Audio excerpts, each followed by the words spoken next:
여러분 안녕하십니까? 여러분 방금 전에 제가 드린 이 인사말이, 이 안녕하십니까라는 인사말이 어떤 제 속에서 간절함과 또 큰 울림을 가지고 이렇게 인사를 드리는 것이 정말 오랜만인 것 같습니다. 그만큼 현재 우리나라 이 상황이 너무나 심각하고 위기 가운데 있다는 것을 보여주는 것이겠죠. 여러분 정말 부족 하나마 기도하고 있습니다. 제 구독자분들 가운데도 대구에 계신 분들이 많이 계신데요. 정말 부족 하나마 기도하고 있습니다. 여러분의 삶을, 여러분의 가정을 하나님께서 천군천사로 보살펴 주시기를 이 시간 주님의 이름으로 간절히 축원합니다. 여러분 그런데요, 이렇게 나라가 심각한 위기 가운데 있는데 우리나라 대통령이라는 사람은 며칠 전에 그렇게 짜파구리를 먹고 희희낙낙하면서 모습을 안 보이다가 하루가 넘도록 안 보이다가 어제 갑자기 나타나서 이런 소리를 했습니다. 자신감으로 지금 위기에 승리할 수 있다. 정말 여러분 이게 무슨 말입니까? 정말 저는 이 소리를 듣고요, 이 사람이 정말 제정신인가? 이런 생각을 했습니다. 아니 그 헛된 자신감으로 지금 이 나라가 지금 위기 가운데 온 것 아닙니까? 조심하고 또 조심하자라는 그 의협과 그 전문가 의사들의 말을 안 듣고 자기 멋대로 하다가 헛된 자만감과 안일함이 취해서 있다가 지금 상황이 이렇게 된 거잖아요. 코로나 종식되었으니 일상생활 해라. 마스크 필요 없다. 집회도 마음껏 해라. 그리고 더구나 70만이 넘는 국민들이 창문 열어놓고 F킬라 뿌리면 무슨 소용이냐. 중국인 입국 금지 해야 된다. 막아야 된다 하니까 보건복지부 장관이라는 사람은 겨울에 목이 없으니까 걱정하지 말라. 뭐 이런 말도 안 되는 소리를 하다가 지금 상황이 이렇게 심각해진 거잖아요.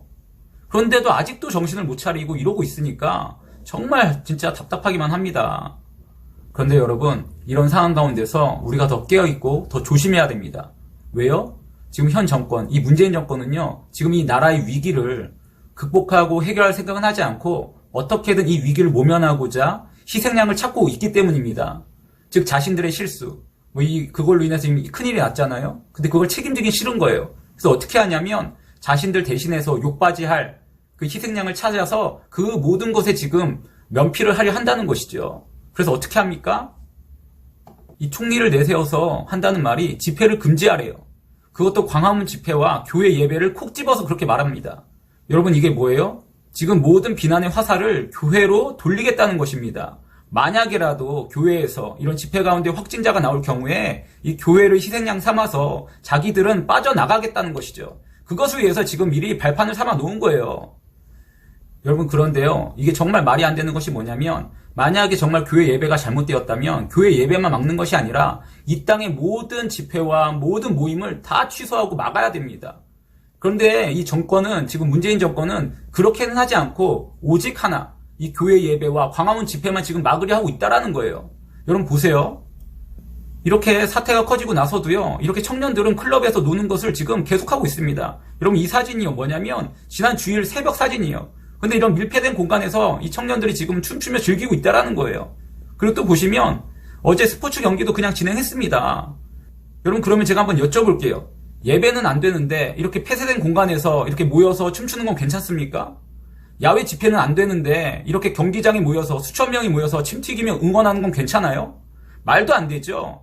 즉 이 정권은요, 그냥 교회를 희생양 삼고 싶은 거예요. 어떻게든 문제를 교회로 프레임을 씌워서 자기들은 빠져나가려 한다는 것이죠. 문제는 교회에 있다, 이 예배에 있다, 모임에 있다, 왜 하지 말라는 건 하느냐, 다른 건 다 가만히 놔두고 오직 교회에만 그렇게 프레임을 씌워서 지금 그렇게 자기들이 빠져나갈 구멍을 지금 만들었다는 것이죠. 여러분 이런 정권의 프레임에 절대 속지 마시길 바랍니다. 또 속으면 안 되는 거예요. 지금 제가 걱정되는 것은 이 프레임에 속아서 이 교인들조차도, 그리스도인들조차도 이런 정권의 프레임에 속아서 이 교회 예배를 탓하시는 분들이 계셔요. 이런 상황이 무슨 예배냐, 이렇게 말씀하시는 분들이 계십니다. 그런데 그게 아니에요. 여러분 물론 우리가 조심해야 됩니다. 정말 개인 방역과 영적인 방역을 철저히 해가지고 우리가 철저히 조심하며 예배 드려야 돼요. 근데 중요한 건 그렇게 해야 되는데 그게 문제가 아니라 지금 현 정권은 그것을 빌미로 지금 교회에다가 모든 문제를 지금 돌리려고 하고 있다라는 거예요. 우리가 이것에 속으면 안 된다는 것입니다. 여러분 과거에 로마의 황제 네로가 로마에 큰 화재가 났을 때 어떻게 했냐면 그리스도인들을 제물 삼아서 그 위기를 벗어나려 했습니다. 그런데 지금 이 문재인 정권도 이 기독교, 이 교회를 희생양으로 세워서 자신들의 책임을 벗어나려 한다는 거죠. 역사가 지금 반복되려 하고 있다는 것입니다. 근데 우리가 이것에 지금 속으면 안 된다는 거예요. 여러분 물론 지금 이 나라의 위기는 우리 모두의 죄 때문입니다. 우리 그리스도인들, 우리 교회들, 저와 여러분의 이 죄 때문에 지금 이러한 상황이 허락이 된 것입니다. 그렇기 때문에 우리에게 가장 중요한 것은 회개겠죠. 정말 하나님 앞에 철저히 무릎 꿇고 회개하며 하나님의 긍휼을 구해야 돼요. 그런데 제가 왜 지금 이 말씀을 드리냐면 이 본질, 이 초점이 흔들릴 수 있기 때문에 이 말씀을 드리는 것입니다. 우리가 회개는 해야 되고 대적할 것은 대적해야 된다는 거예요. 우리가 정말 초점을 확실해야 됩니다, 여러분. 여러분, 지금 우리가 대적해야 될 것은요, 현 정권과 그리고 신천지 이단 사이비라는 거예요. 이 초점을 우리가 확실해야 됩니다. 이것들을 대적하고 파쇄하면서 우린 하나님 앞에 회개하며 긍휼을 구해야 된다는 거죠. 그러므로 바라기는 정말 이 나라를 흔들려 하고 또 이 나라를 무너뜨리려 하는 저 악한 사단의 정권과 또 신천지 이단 사이비 집단들을 예수 그리스도의 이름으로 파쇄하고 하나님 앞에 온전한 회개를 통해서 하나님의 긍휼을 구하시는 저와 여러분의 삶이 되기를, 저와 여러분의 기도가 되기를 이 시간 주님의 이름으로 간절히 축원합니다. 감사합니다. 마치